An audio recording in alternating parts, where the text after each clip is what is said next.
What's going on, Mother Truckers? Welcome to Mother Trucker News. Emails at mothertruckernews@gmail.com. Now, I have a question of the day. I had a truck driver ask what happened with those two truck drivers where one got killed. Were they in their semi trucks? Where was it exactly? And so today, I just want to give you the right information.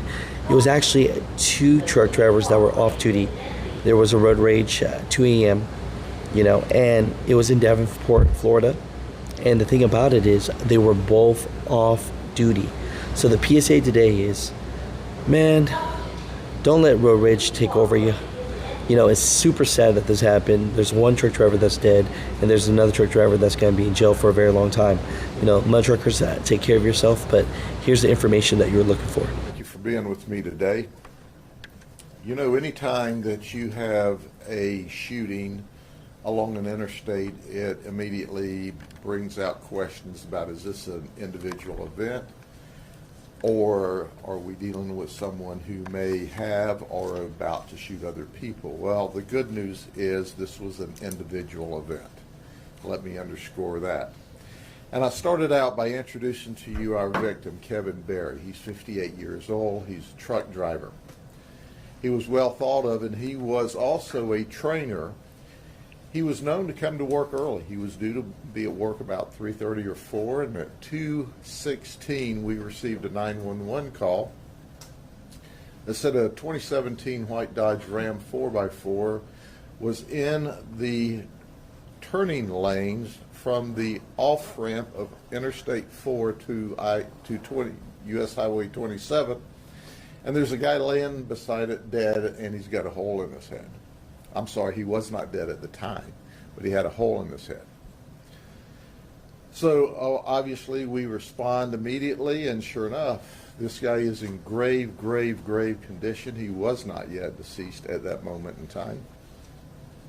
And we started our investigation, and what we determined is Kevin lives in Altamont Springs, and he was westbound on the interstate, and he took the off-ramp in order to go to 27, and almost at the intersection of Highway 27 is the business, the trucking firm he works for. He was very well thought of. We talked to friends and family. They said, hey, he doesn't back down from an event. So if you get up in his face, he will push back. What we also learned from a witness is that there was a road rage with this car, and the first information, the preliminary information we got was it was a dark colored, small, compact, two-door vehicle with a luggage rack, kind of an older model. This is how great our detectives are. That's the first information and what we released to you. Here's the suspect vehicle. As you can see, it's a small, compact vehicle, but it's four doors, and it's not really dark in color. It's silver in color. Could look dark at night, and it doesn't have a luggage rack. This is how good our detectives are. So we start looking at cameras in stores on Highway 27. I am so thankful for our community, our business community, that has cameras in their stores to protect them, because one of the cameras near that intersection showed a conflict. It also recorded sound, and we could hear two gunshots. We could also hear people screaming at each other. So our detectives are working all of the cameras from all of the stores, and when you get down toward Haines City, there's red light cameras, and what we're looking for is a small vehicle during this particular time frame, where we were able to identify this vehicle during that particular time frame, as well as three other vehicles that probably witnessed the event and just drove around it, because there was a conflict in the turning lanes, and the information that our witness gave us certainly did not correspond with where we found the vehicles when we arrived. But our detectives, in their remarkable fashion, pressed on, and we went to Daniel Hamilton's house. Daniel Hamilton lives in Davenport. He's also 58 years old. He's also a truck driver, and he has an LLC that indicates that he may have a small trucking firm. I don't know if he has any employees or he drives for himself. He's also got a criminal history. In the past, he's had 3 felony arrests, 3 misdemeanor arrests, drug charges, fighting charges, robbery charges, disorderly charges, battery charges, contempt, and forgery. So we're pulling the videos, and sure enough, we follow him to 1134 West Wind Drive, and we knock on the door. When we knock on the door, we are talking with him, and he is saying, "No, I was at home the whole time. No, the car's been at home the whole time. No, I don't know what you're talking about."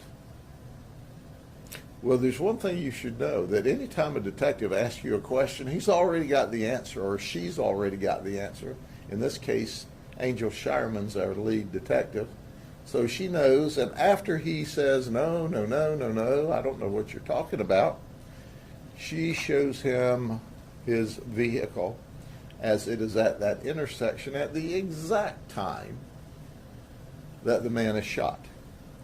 Now, in the meantime, Kevin Berry is pronounced legally deceased. They still have him on a respirator waiting to harvest his organs, and we're thankful for the family allowing his organs to live on and save someone else's life. But he is legally deceased. They have not officially unplugged him yet. So we obtain a search warrant for Daniel Hamilton's house. Now we go into Daniel Hamilton's house, and what do we find underneath his pillow? A gun that happens to be missing 3 casings. Now there's 2 live rounds and 3 empty chambers. So what do we find in the garbage can? 3 empty chambers. 3 empty casings.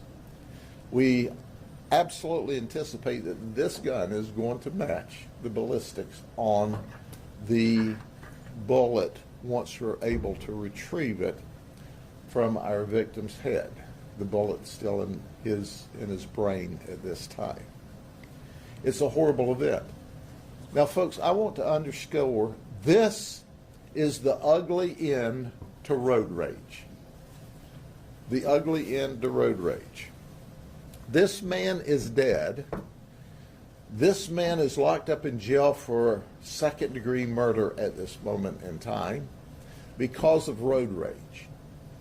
Because they had some conflict either on Interstate 4 or on the off-ramp at 2 o'clock in the morning.